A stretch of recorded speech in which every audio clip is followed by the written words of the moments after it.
Hello Boro fans, it's Joe from Boro Fan TV and this is the preview for the upcoming game on Monday the 24th of January with a 7:45pm kick-off as the Boro take on Blackburn Rovers in the Scarbet Championship at Ewood Park. Well Boro fans, it's very weird, not doing this before the weekend instead of doing it going towards the week, but we've got a game to look forward to in front of the Sky cameras once again, and still keeping our good form going, and we showed it in our last game. We won 2-1 at home against Reading. Another very even first half, but again we pulled it together despite Reading going in front through Andy Carroll in the midway point of the second half. And then we introduced the likes of Florian Balogun and Josh Corbett had more height into the attack, and Chris Wilder made the gamble and it paid off. And the big tree himself, Matt Crooks, grabbing the double, both of them headers. The last one coming in the 95th minute, and I think it's becoming an habitual now with Isaiah Jones just finding the cross to find someone in at the last minute to win it for the Borough. I mean, it could become a trend in the heartbeat, probably, you never know.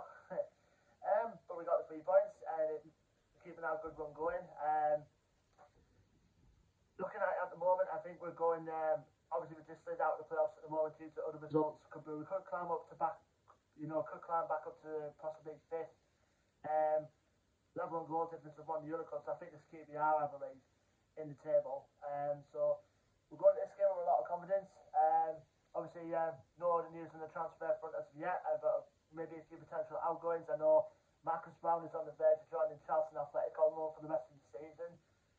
It's one of the ones I've heard. But apart from that, apart from the injury to Mark Bowler that was picked up, and obviously, I was thinking, Riley McGree could potentially make his debut, but by the time we're recording this, he'll be flying over to link up for the Australian national team for their World Cup qualifiers coming up. So, likelihood he probably might be involved for the FA Cup game against Manchester United. If not, it'll be the game after that, which is QPR away on the Wednesday night after the Man U game. So, it'll be interesting to see which team Wilder brings out. I mean, I know Alan Connolly did make his Borough debut on the Reading game, and I thought he did okay.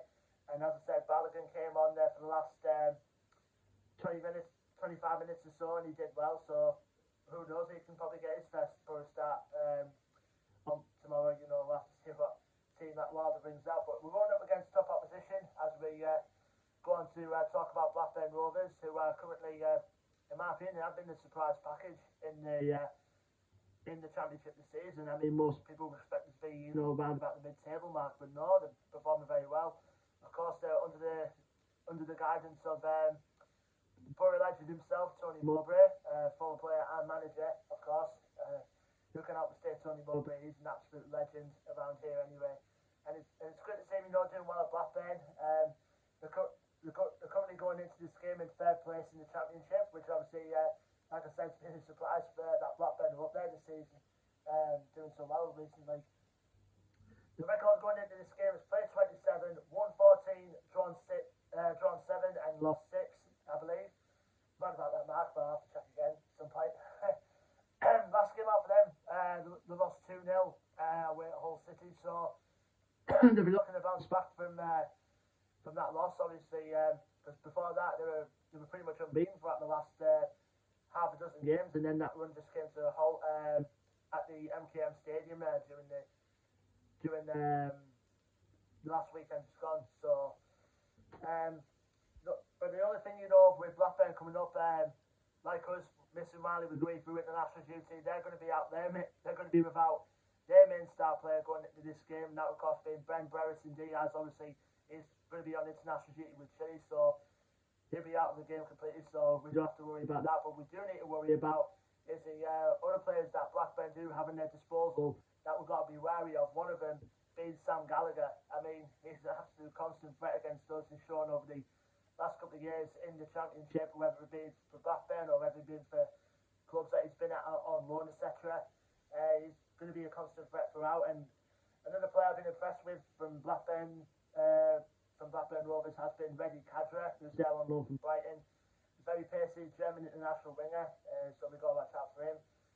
Joe Rothwell and John Buckley have been both been really good well in the midfield, in the heart of midfield for Blackburn this season. And don't forget, we also got former Boro players in there as well. Daniel Ayala and Ainsley Pears as well. I mean, Ayala's been coming off the bench recently because of the they've been playing in a three-man defensive line. Have Blackburn normally playing some wing backs, etc. But they're a very good side of Blackburn. I mean, they have been Premier League champions before, and they're a very good side under a great manager, like I said, in Tony Mogga. So they'll provide a tough test for us, under the Sky cameras tomorrow. The last time we played them was back at the Riverside early on in the season. We played out a 1-1 draw, like I said, with Sam Gallagher being a constant threat against us. He showed that by opening the scoring for the Blackburn Rovers before we equalised through a quite superb hit from Johnny Howson to level the game, and we took away a point. And like I said, it's probably going to be our toughest test so far, no doubt about it. I mean, Blackburn are where they are for a reason, and we're coming on good form themselves. I mean, it should be a tight game, but hopefully we can keep a good run going, and hopefully our gaffer will have a game plan going into this game, and hopefully we'll see if it works out against tough opposition on Monday night. Also, 3,000 Boro fans are making the trip down on Monday night in front of the Sky cameras as well, which is very impressive away support once again. And also we sold out the 9,000 or so. We're taking the Man United in a couple of weeks' time. So fantastic away support once again, Boro fans, and long may it continue. Hopefully promotion drive could be on the cards, come the end of the season, but we'll wait and see. Anyway, leave me your thoughts and your predictions for the game in the comment section below. Don't forget to like, share and subscribe. Our social media links to our Facebook, Twitter and Instagram are going to be in the description below as well. And until then, I've been Joe from Boro Fan TV, and I will see you on the next preview video, which will be for the game on Saturday the 29th of January as the Boro host Coventry City at the Riverside. Until then, Boro fans, take care, stay safe and up the Boro.